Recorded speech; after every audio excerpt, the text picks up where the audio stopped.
I was in Hamilton 3 years ago in the same room. This was just in the wake of the war in Yugoslavia. And as you recall, many people, including people in progressive organizations, supported that war. In part, I think it had to do with a lack of understanding, but again, we were caught up in what we thought was a humanitarian war to liberate the Kosovars from the dictatorship of Slobodan Milosevic. But I think when we look at the history of this entire period, starting in the early 90s, we understand that this is part of a war agenda, and there are several stages in this war agenda. Certainly Yugoslavia was one stage, and Yugoslavia was very important as a stepstone into into the Afghan as well as into the Iraqi war for political, geopolitical, economic, strategic reasons. We know also that the Balkans is an important corridor for pipelines, for transportation. It is the gateway into the Middle East. But if you look at national security documents, you realize that all these wars are part of the same design. They're part of the same, they emanate from the same military doctrine. And this is now abundantly clear when we look at what is called the Project for the New American Century, which is this blueprint of global domination, which was published before the accession of Bush to the White House. It is essentially a blueprint. It identifies the stages of this war. If we look at national security documents going back to the Clinton administration, we have evidence that the war in Iraq was already planned. There's Central Command documents, which are part of military strategy, which say very explicitly, Iraq is first, then Iran, extending from the tip of Saudi Arabia up to the Caspian Sea basin.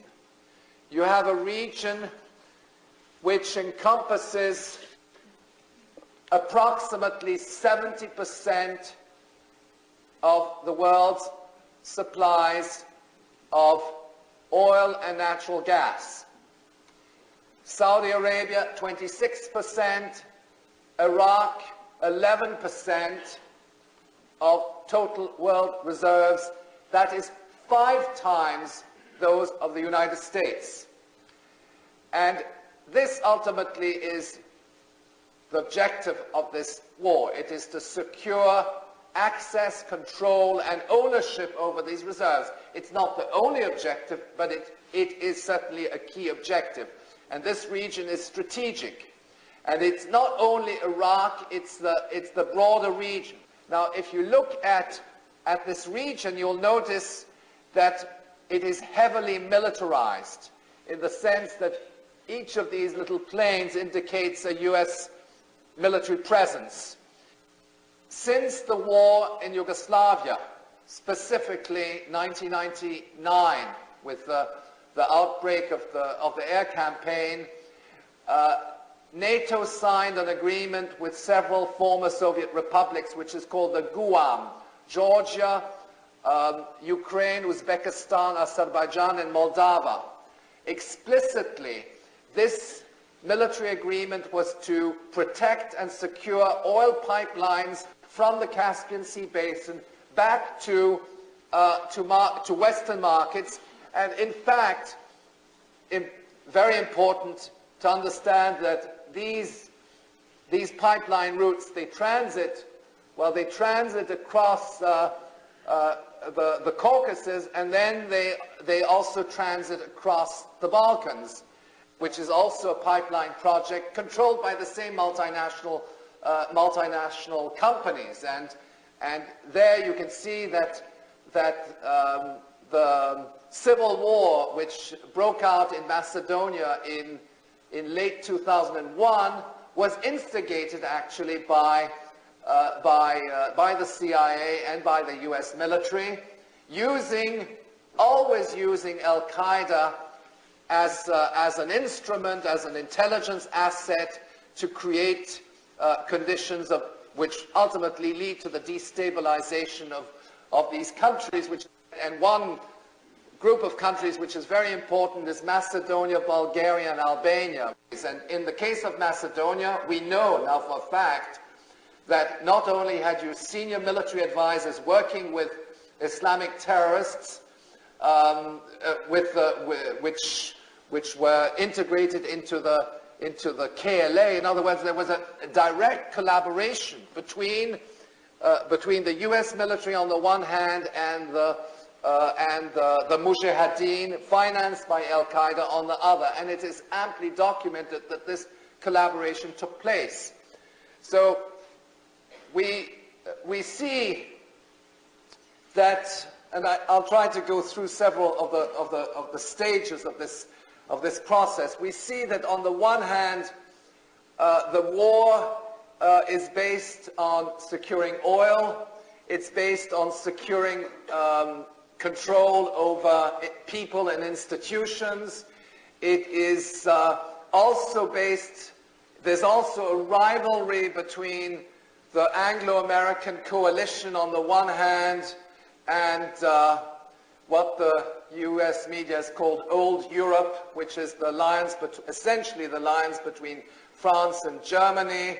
And that confrontation is not in any way limited to the arena of diplomacy, to the Security Council of the United Nations. It's a much deeper division, which has to do with the fact that the oil industry is split down the middle, with the Anglo-American conglomerates on the one hand.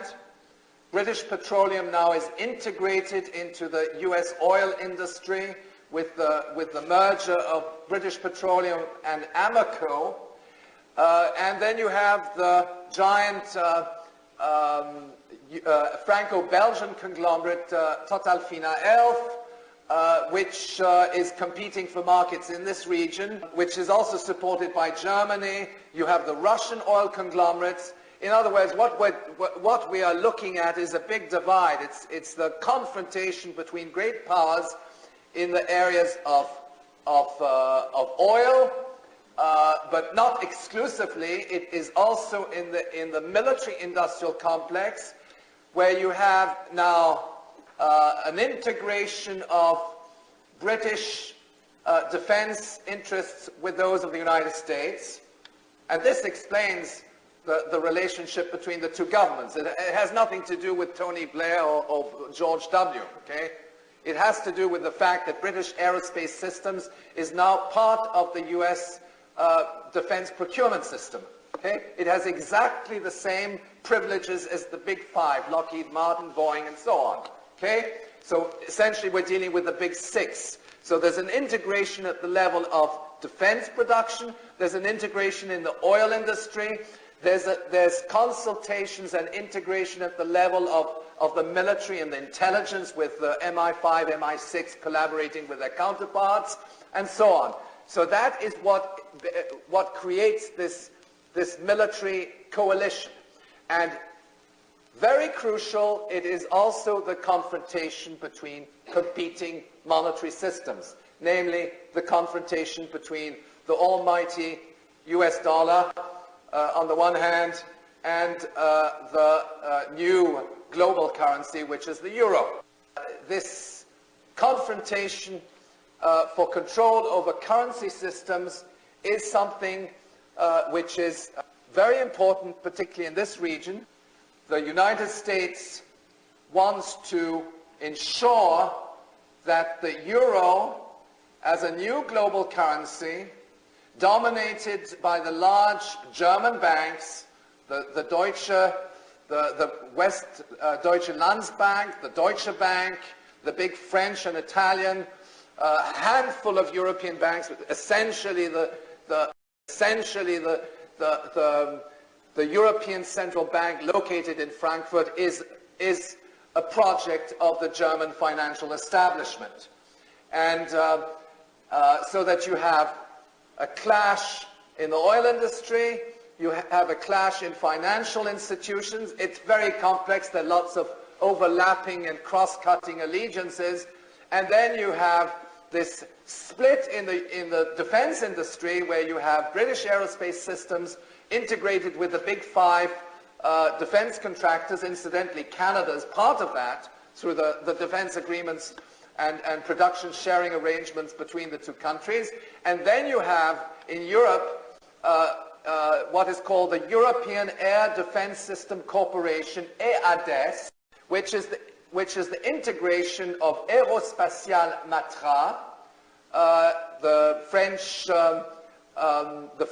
conglomerate on the one hand, and Deutsche Aerospace, which is a subsidiary of the powerful Daimler Group. And this has formed a very powerful competing defense conglomerate which does not have access to the US system of procurement, and therefore there's also competition in the production of weaponry. So you have essentially, I mean, these are not all the sectors in which there's conflict between these two economic blocks, but defense industry, oil, and currency systems are the main ones. And this hidden war particularly the hidden war between the United States and France, is something which goes back to the early 90s. It's certainly visible, although it's not reported in the media, in Central Africa, in the Rwandan Civil War, in the Congo, but also in West Africa, and it involves the confrontation of the old colonial powers, particularly France in this case, because Britain is allied with the United States, and the United States, which is establishing itself a colonial empire in Africa, using, again, triggering civil wars through covert operations and so on. All these things have been documented and studied, but they're not well understood and they're not discussed in the newspapers. So that we are dealing with a blueprint for global economic, political domination. This region, as I mentioned, is strategic. Afghanistan has a border with China. Afghanistan is now heavily militarized. Several of the former Soviet republics bordering onto, because it borders onto China, China's western frontier. Similarly, in recent years, there's been a militarization of the South China Sea. The ultimate rogue enemies are China and Russia. It's no secret to anybody in the military intelligence community. In February of 2002, the United States issued what was called its Nuclear Posture Review. And the Nuclear Posture Review was a redefinition of its nuclear policy, and it says we are now going to use nuclear weapons on a preemptive basis to protect ourselves against the rogue enemies. And they actually listed in the statement of this Nuclear Posture Review, they listed, of course, the well-known rogue enemies, the rogue states, Iran, Iraq, Syria, North Korea, Libya, but they also included Russia and China, okay, as stating very clearly that nuclear weapons are directed, nuclear warheads are directed to these countries, which in principle are supposed to be friends of America, at least officially. Now, another important development in this Nuclear Posture Review happened on the 6th of August 2003, which happens to be Hiroshima Day, 58 years ago. A secret meeting was held at the Off-Hood Central Command base in Nebraska, which is really the big sort of military base. They invited representatives from the private sector, Wall Street, etc., to discuss the development of nuclear weapons for preemptive use. And there's been a whole propaganda campaign which has been launched already even before the war in Iraq, that the new generation of tactical nuclear weapons, the so-called mini-nukes, are harmless to civilians, etc., because the explosion is underground, etc. No discussion of radiation effects of these nuclear warheads. The mini-nukes, they sound like harmless toys, but they have an explosive capacity which varies between 1/3 to 6 times a Hiroshima bomb, and they are to be used in theater warfare, okay, alongside conventional weapons. Their delivery system is similar to that of these so-called bunker buster bombs. And it's interesting, if you read the press carefully, you will have noticed that barely a couple of weeks before President Bush's famous State of the Union address, which was back in February of this year, a White House spokesman said, we will not hesitate to use nuclear weapons if we are attacked with weapons of mass destruction. Okay? That was an official statement of the White House. Now, what's his name? The British Minister of Defense, what's his name? Hoon, yes, Hoon.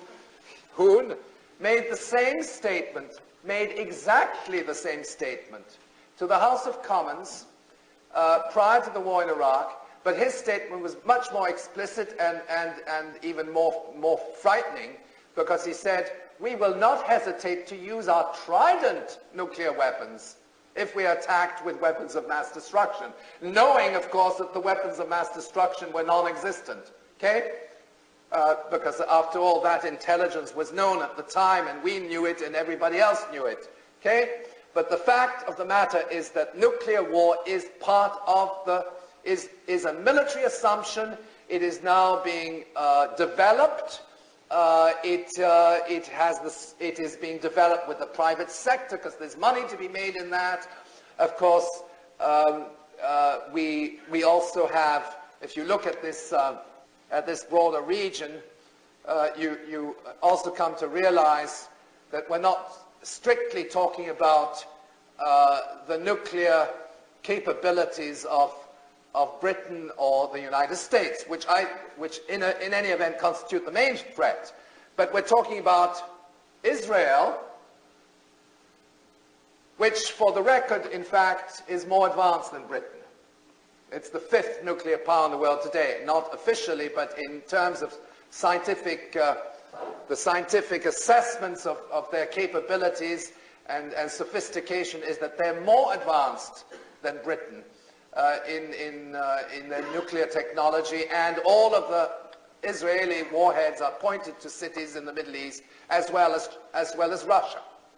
Okay, and so we have here a situation where the war has extended from Afghanistan to Iraq, and now one is hinting that the next stage is Iran, and already, I mean, it's already included in the blueprint of the PNAC, because the PNAC says very explicitly, the PNAC's objective is to, quote, fight and decisively win in multiple simultaneous theater wars. This as a means to achieve the objective of Pax Americana. The war agenda does not stop with Iraq. It is part of a continuous process. It is a project of world domination. There's no question about it. And it ultimately targets China and Russia. It also, in a sense, also targets the European Union. At least it its objective is to gain economic and political dominance in relation to competing world powers. So that, I mean, in history, this kind of situation emerges. It's a confrontation between competing empires, and I think we have to understand it in that particular way. And that's why I try to look at it in terms of the various underlying objectives of this war, which is petroleum. It's clear that anybody who gains control over 70% of the world's supplies of oil has a tremendous leverage in relation to any other competing economic power in the world. Okay, and that is certainly one of the objectives of this war. Now, the objectives of this war. Now, all this is happening at a period of, at a very important juncture in our history. It's certainly the most severe economic, political, and social crisis of the modern era. There's no question about that. It is accompanied by a major collapse in living standards all over the world, a globalization of poverty, which is not due to scarcity of resources, lack of means, precisely the opposite. It's expansion through destruction. It's the displacement of national economies, local economies, through deregulation, privatization, and so on. Okay? And now, for those of you who followed the Iraqi privatization program, which has emerged from one day to the next, I think it's very important to stress that everything is privatized with 100% ownership except oil, okay? Except natural resources. But that includes banking, it includes services, education, health, etc. It is no longer something which is negotiated with the IMF, okay? We might one day feel very nostalgic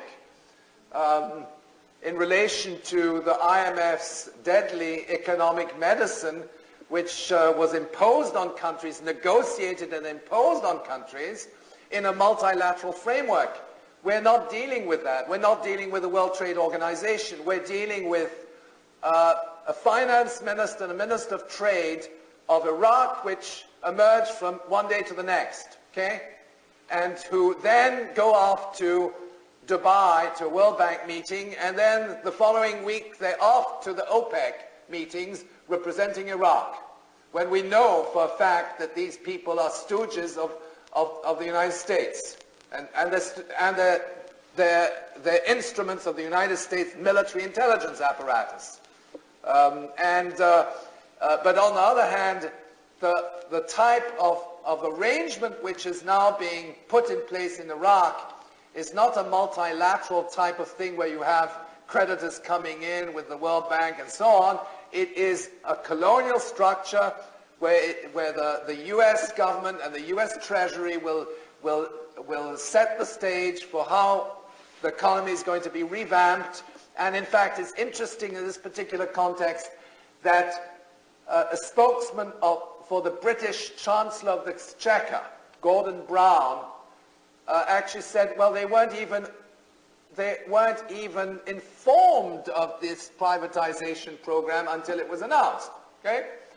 Which suggests that America is not consulting its partner in the coalition, which is technically involved in this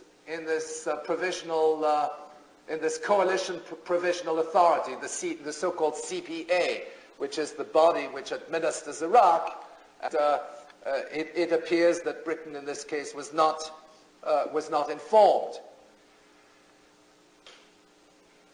An unfolding economic crisis within our own economies, which is triggered by the massive redirection of resources to the military-industrial complex and the war economy. We can see it happening. There's a run on the dollar. We can see the tremendous shift from the civilian sectors into the military.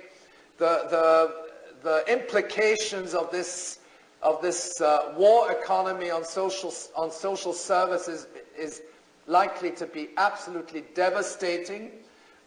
We can see also massive budget deficits accumulating due to the expansion of military budgets, and contrary to the 1930s, because I think we have to also start comparing this situation with that of the 1930s in Germany. Okay? This is a movement towards fascism.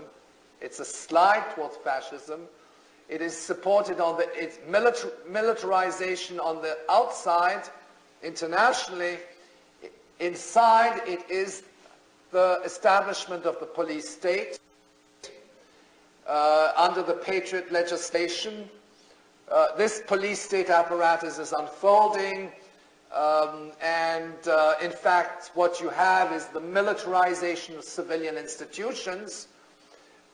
We brought out a very interesting study in the magazine, which has to do with the fact that in the United States, they're repealing legislation which prevents the military from entering into the spheres of civilian police and justice. It's called the Posse Comitatus Act. It goes back to the Civil War. It's a very fundamental principle that the Pentagon, that the military do not intervene in police functions or in the judicial.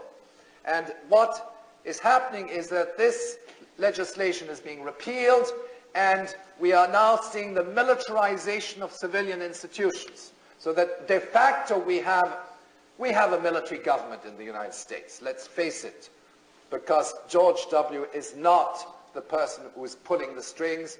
His understanding of foreign policy is very limited.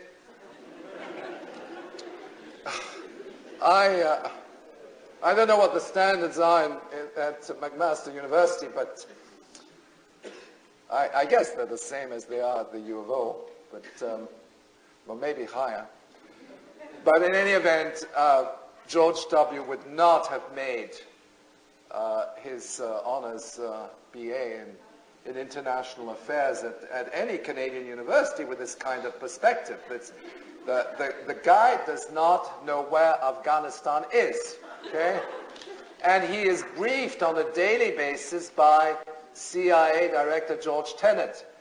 We talk about political puppets. Well, we have these public relations puppets. And quite frankly, I prefer George W. to Wesley Clark, okay? I mean, if I had to choose, if it ever came down to that, because Wesley Clark is actually a very much more astute military man, who is responsible for war crimes in the Balkans, for having ordered the destruction of civilian infrastructure, hospitals, schools. We have it well documented that Wesley Clark is a war criminal, and George W. is just a puppet. Now, how does all this relate to September 11? Okay. Well, it relates in a very direct way, because in every political statement by the Bush administration, 9/11 is the justification for waging these wars. It's the war on terror. And the war on terror is part of the national security doctrine. And the war on terror, the military campaign against Afghanistan, was decided on the evening of 9/11.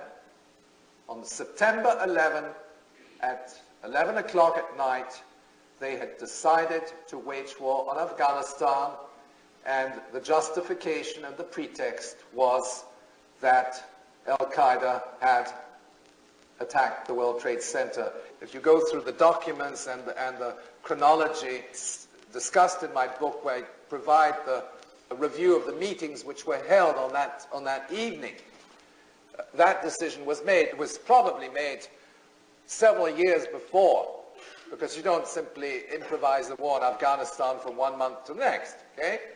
But let's say that it was made public on September 11, or at least in the morning papers of September 12th, and it was and the news dispatches were sent out. Mythical figure of Osama bin Laden. Everybody says Al-Qaeda is behind these terrorist attacks. And there's a lot of discussion as to whether Al-Qaeda is behind these terrorist attacks. I won't necessarily get into that. But I think what must be understood is that Al-Qaeda is not an outside enemy. Okay? Al-Qaeda is a creation of US foreign policy. And is what the CIA calls an intelligence asset. The Al-Qaeda, which means the base,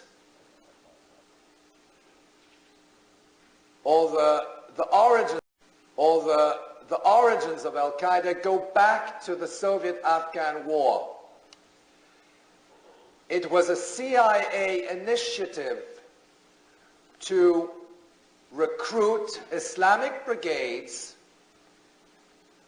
setting up the madrasas, in other words, the Quranic schools, the training camps in Afghanistan in the context of the Soviet-Afghan War.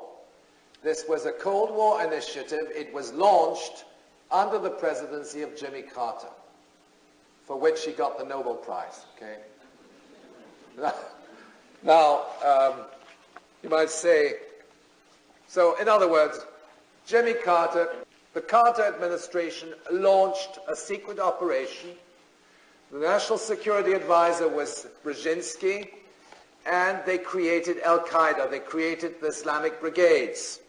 And Brzezinski doesn't actually deny it. I have an interview here. He says, yes, it was an excellent idea to do that. You know, we funded the brigades. We brought in the Wahhabi sects from Saudi Arabia, which set up the training camps, and then it was financed by drug money, and so on and so forth. All this is documented. Actually, nobody, even within the CIA, will actually deny it. But the official story is, he went against us. We supported Osama, we supported Al-Qaeda. It was for a worthy cause. It was during the Cold War. And in the post-war era, Al-Qaeda has turned on its sponsors. In intelligence jargon, that is called the blowback. It's when an intelligence asset goes against the sponsors, which in this case is the American intelligence apparatus.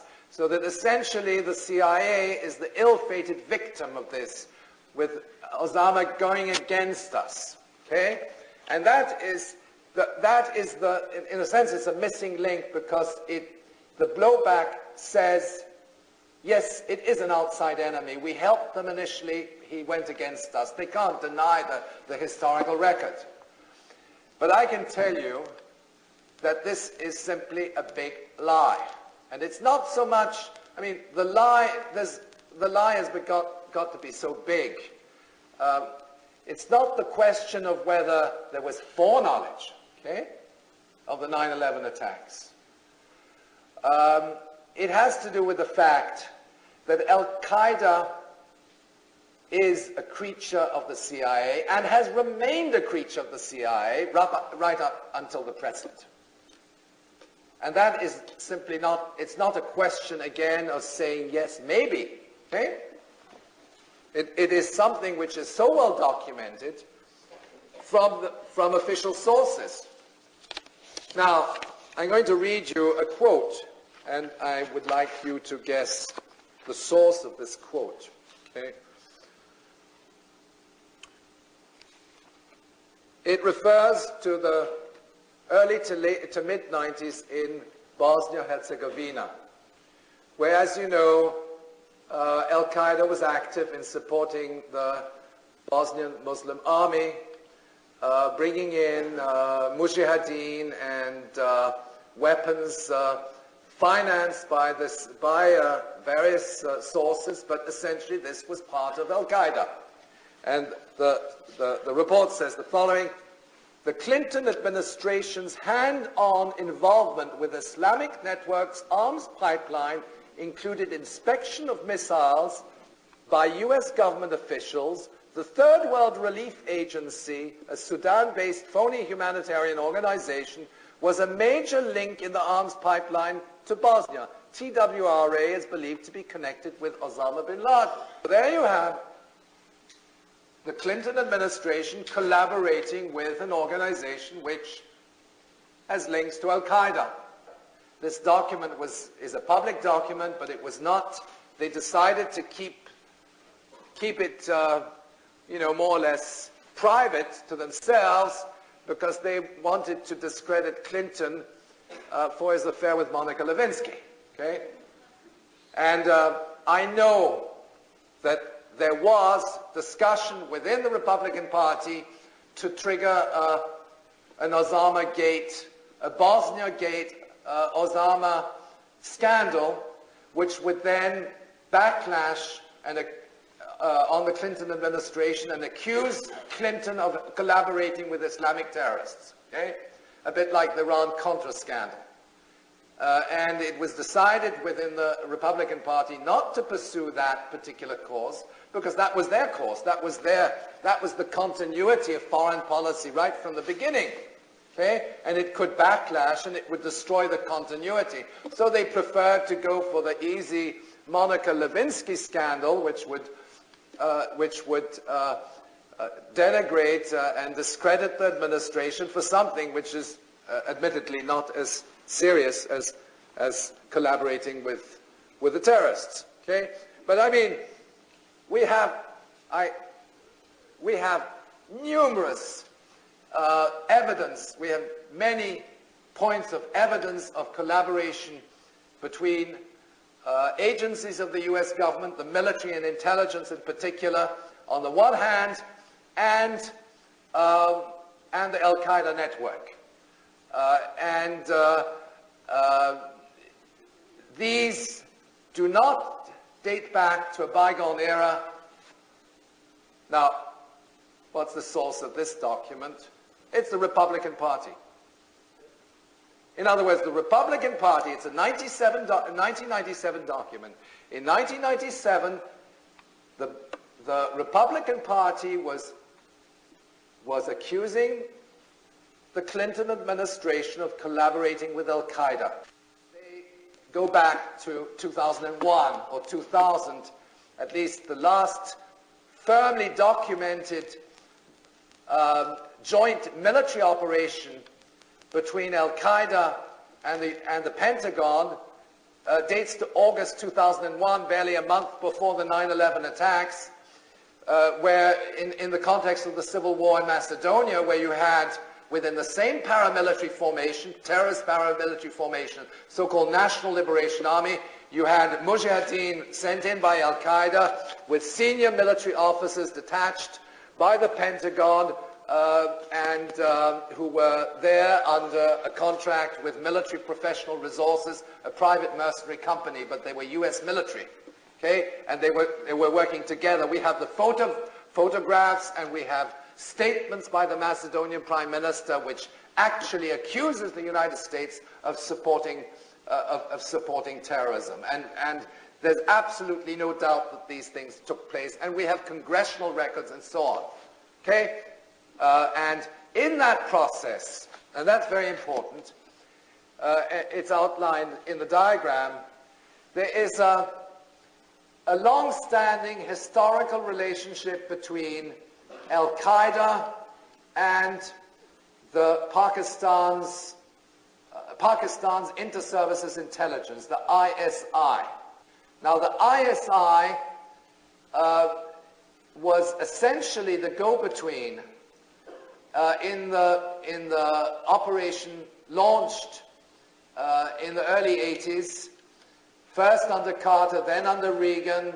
Several secret directives were issued, national security decision directives were issued under Reagan to provide support to the Islamic brigades, and it was done through Pakistan's inter-services intelligence, acting as a go-between. So that in a sense, Pakistan's inter-services intelligence has always acted in a sense as a subsidiary of the CIA.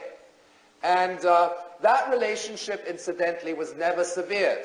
The relationship between Pakistan's ISI and the CIA has never been severed.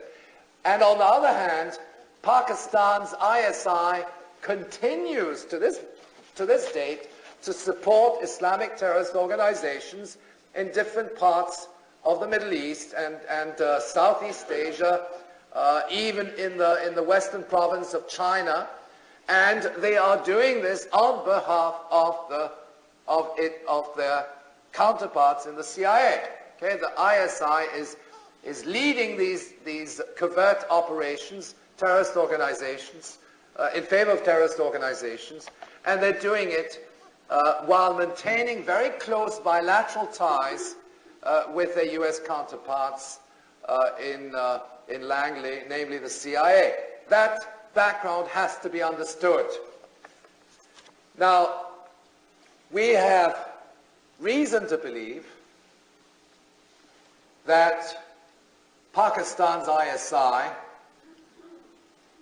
is part of the 9/11 conspiracy. And this is not, and at the same time, Pakistan's ISI has links to the CIA and to the Pentagon. In late September 2001, there was an FBI report to the effect that that unnamed sources in Pakistan were financing the terrorists, Al-Qaeda. The relationship is documented by other sources, including the Council of Foreign Relations. But then that statement by the FBI was then later confirmed that the money transfers which were sent out of Pakistan by the ISI had been ordered by the head of the agency,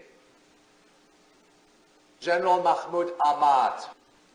In other words, the FBI confirms that there was an undercover role whereby Pakistan's inter-services intelligence transferred money to the ringleader of the 9/11 attacks, Mohammed Atta. This came out in the press reports, and the report itself was commented on network television. And they speak in the FBI report of the money man, the mastermind, the financiers behind the terrorists. And in a subsequent report, the name of the head of Pakistan's inter-services intelligence is actually mentioned as him having given the order to transfer this money to the alleged terrorists of 9/11. The alleged money man was on an official visit to Washington at the time when these attacks occurred. So here you are. This is, so please understand a little bit the linkages. The FBI states, has a report which suggests that Pakistan's ISI and the head of Pakistan's ISI is the institutional architect and financier behind the terrorists. Okay? Yet the same individual which is identified in these reports, and there were several other reports, one of Indian intelligence, is on an official visit to Washington. In other words, the money man behind the terrorists, General Mahmoud Ahmad, which is head of Pakistan's Inter-Services Intelligence, an organization which has continued to support terrorist organizations for the last 20 or 30 years, since the early 80s, is on an official visit to Washington from the 4th to the 13th of September. On the 9th of September, the leader of the Northern Alliance, General Shah Massoud, is assassinated. It's a kamikaze assassination 2 days before 9/11. And the official statement of the Northern Alliance, which was transmitted to the US government, accuses the ISI of having instigated this assassination. It's interesting that all this, of course, is very carefully acknowledged by the US media. In fact, the Washington Post states very clearly in an editorial which came several months later, they point to the fact that this general who was met at the very senior levels of the Bush administration, meeting two individuals who are now in charge of the inquiry, Senator Bob Graham and Representative Porter Goss. Okay? And it just so happens that on the morning of 9/11, the two individuals who are now entrusted with that investigation and who have produced this 800 or 900-page report with 28 missing pages, well, these individuals were having breakfast with the money man on the morning of 9/11. The US media gives us the evidence that the ISI is behind it. The Council on Foreign Relations has documented it, but they don't connect the dots to the extent that they say, how come this money man is received red carpet treatment in Washington and meets virtually everybody in the Congress and the Bush administration and so on and so forth. And then on the morning of the 12th, well, actually on two successive meetings, the 12th and the 13th, he meets Colin Powell and Richard Armitage, and he's invited into the State Department on the 13th to discuss the terms of Pakistan's cooperation in the war on terrorism. Okay? So bear in mind, you have this money man behind 9/11 is invited into Colin Powell's office, and there they discuss how the money man can help in going after terrorists. It's a bit like asking Al Capone to help in going after organized crime.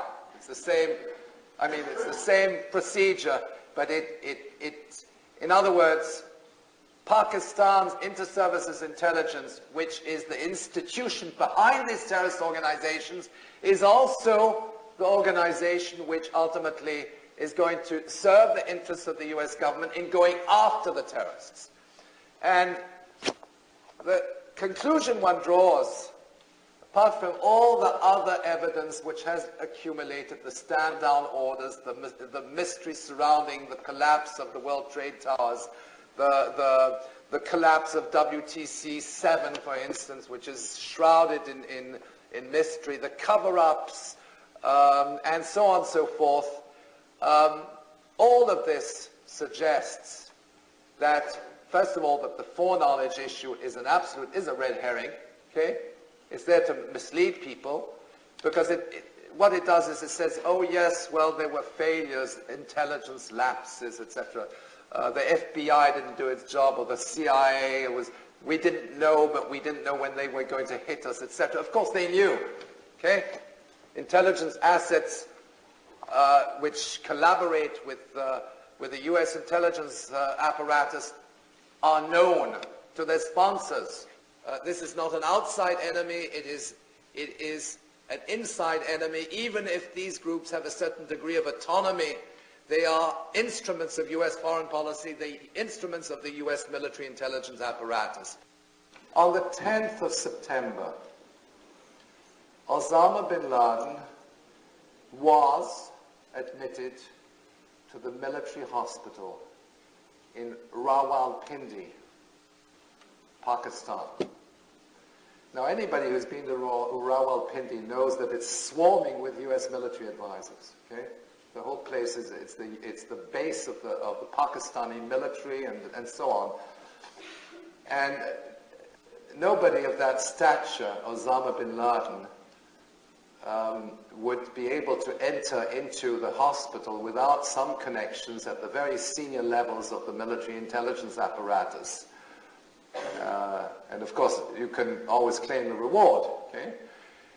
Now, that piece of news, of course, very, very important because it refutes all the statements made by Donald Rumsfeld, who says, well, we don't know where he is. It's like looking for a needle in a stack of hay. You've heard that several times, right? Says, well, we don't know. Maybe he's in Afghanistan. We don't know where he is. Well, this report confirms, and I think it's a reliable report because it's my favorite anchorman, Dan Rather. CBS News reporting from Rawalpindi, Pakistan. Now you see, Dan Rather again does not draw the implications of his reports. He goes to the hospital, interviews the people, sends back the images and so on. We have the transcripts of this report. And he says here, Dan Rather reporting from Rawalpindi, Osama was hospitalized on the 10th, and that was only 24 hours before the 9/11 attacks. And then but he doesn't connect the dots and say, well, Donald Rumsfeld is a big liar, okay? Because if Dan Rather says that he was there, either Dan Rather's a liar or Donald Rumsfeld is a liar. Somebody is lying, okay? But if Osama was there one day before these attacks, we could have gone in and arrested him in his hospital bed in Rawalpindi, and this would have saved a lot of time and energy and so on and so forth. But obviously that was not part of the agenda which the US military intelligence establishment want to achieve. So what these incidents suggest is, in effect, that the whereabouts of Osama bin Laden, this mythical figure, are known to the intelligence community, have always been known. He could have been arrested on numerous occasions. The history suggests that Al-Qaeda is an organization which was created by the CIA, and that those links have been sustained ever since. And it makes a tremendous difference in the way we understand these events. We have to understand that the war on terrorism is fabricated. It is a complete fabrication. But at the same time, it is the doctrine which justifies all these actions, both internally and internationally. The police state inside, the militarization of the Middle East and Central Asia. On the other hand, it's part of the national security doctrine. It is a big lie. And it's perhaps the biggest lie in US history. And it is absolutely essential that a consistent anti-war movement reveal the lie. We can't simply go around saying, and that's why I say the war and 9/11 have a relationship, because 9/11 is the basis which justifies the war on terrorism and this war of conquest. And you might find people, even among progressive organizations in Canada, who say, well, you know, I think I'm against the war in Iraq, but I think we should go after this guy, Osama bin Laden, okay? We have to weed out the terrorists. I think that's I support Bush on the terrorist thing, but I don't think we should invade Iraq, etc., etc. And bear in mind that throughout the propaganda campaign was to try to establish links between terrorists and their sponsors, namely the Iraqi authorities, and so that you had a very consistent propaganda campaign which was there day after day, telling us that America is under threat and so on and so forth. And in the last speech of Bush, in the General Assembly and his previous speech that he made a few weeks ago, he is now using a new term which is called the civilized world. Okay, we in the civilized world. So this, I think, is essential that we build this understanding, that it be part of a consistent anti-war movement. An anti-war movement cannot be based solely on anti-war rallies.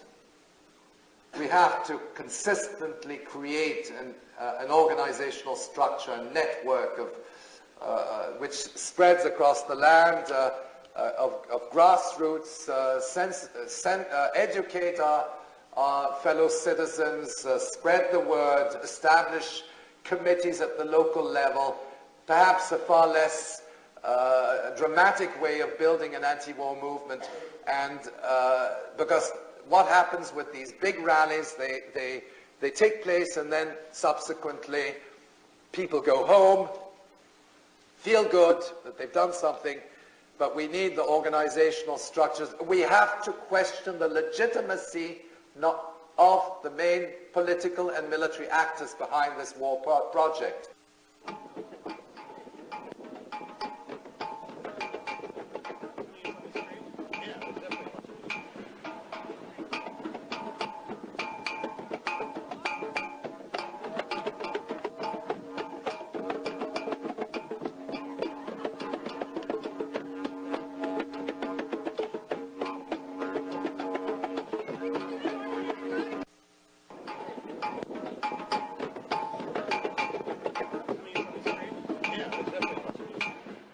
How do you see in the next 5 years and onwards that competition developing? I mean, who will ultimately win out, do you think, from your experience? This is a difficult question. The United States has a superior military power in relation to any other rival, with very sophisticated weaponry, some of which are not really even known to the public. We're talking about secret weapons programs, climatic, environmental warfare, the HARP program, new generation of nuclear weapons, Star Wars. In fact, I should say that Iraq was the first Star Wars because 60% of the missiles were sent using the GPS, the Global Positioning System, by satellite. Okay, they were launched from aircraft. They were launched from various locations, but they were teleguided by the satellites. So we're dealing with a tremendous advance of the United States in relation to any one of the other powers in the world today. So I think that's the first issue. The second is that the Anglo-American oil companies, in the wake of this war, whether we like it or not, they have established their control over 11% of the world's oil reserves, and they also, more or less, they have control over 36%, because that includes Saudi Arabia, and then if you add the Emirates to that, it's even more. But the issue is the following. Now, that oil is administered by the CPA, the Coalition Provisional Authority. Okay? It is not being privatized, and I think it's not being privatized for very precise reasons, because the US military wants to maintain control over those oil resources. And they can then hand it out to whoever they want. But they are still maintaining the control over Iraqi's oil wealth, and they have an upper edge in relation to the other competing global powers in the world today. Could you comment on what you think Saddam Hussein's role in all of this? Well, first of all, Saddam Hussein was initially installed by the United States. Going back to the early periods, he was very much supported by the U.S. The weapons of so-called weapons of mass destruction were delivered by U.S. and German corporations. We've documented that in our magazine. He received U.S. military aid in the context of the Iran-Iraq War, which preceded the first Gulf War. The links between Saddam Hussein and 9/11, there are no links. I mean, the media, the U.S. media, have attempted to create the illusion that Osama bin Laden is working with Saddam and Saddam is protecting bin Laden, etc., etc. There's absolutely no foundation to those statements. On the contrary, there's a lot of evidence, as I've suggested here, that the links are between Osama and the Bush administration. Okay? If there are links, documented links, we have links between Colin Powell and Al-Qaeda. Very precise links. Okay? I can get into that. We have links between the Bush family and the bin Laden family, their financial business ties. We have links between Thomas Keane, the head of the 9/11 Commission, and Osama bin Laden, because Thomas Keane, who's former governor of New Jersey and who heads the 9/11 Commission, who's responsible for shedding light on Al-Qaeda, happens to be a former business partner of the brother-in-law of Osama bin Laden. Okay? And I can go on and on and on, okay, of the links between members of the Bush administration and the bin Ladens and so on and so forth, both in the realm of financial relations, but also in the arena of these covert CIA operations. The links between Saddam Hussein and Al-Qaeda have been fabricated, and ironically, they're fabricated by the same people who actually use Al-Qaeda as an intelligence asset. There's only one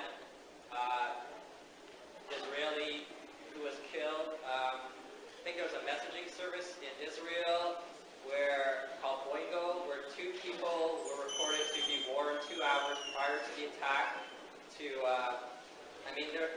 There's I think Michel Chossudovsky, who was formerly in the Israeli intelligence Mossad, and he said that they have a history of getting people to attack their enemies by means of deception, which was done in Libya when Reagan was induced to attack Libya after information was planted by the Mossad. I mean, is this another angle that you've taken any? Well, that report that you're referring to, this messaging service, is correct. That there were email messages which confirmed that the attacks would take place several hours before the attacks took place, and that's on record. But there are many other indications. There's the inside trading on airline stocks, which took place on the 8th, 9th, 10th of September, and where financial institutions made billions of dollars in short selling, what we call short selling the stock.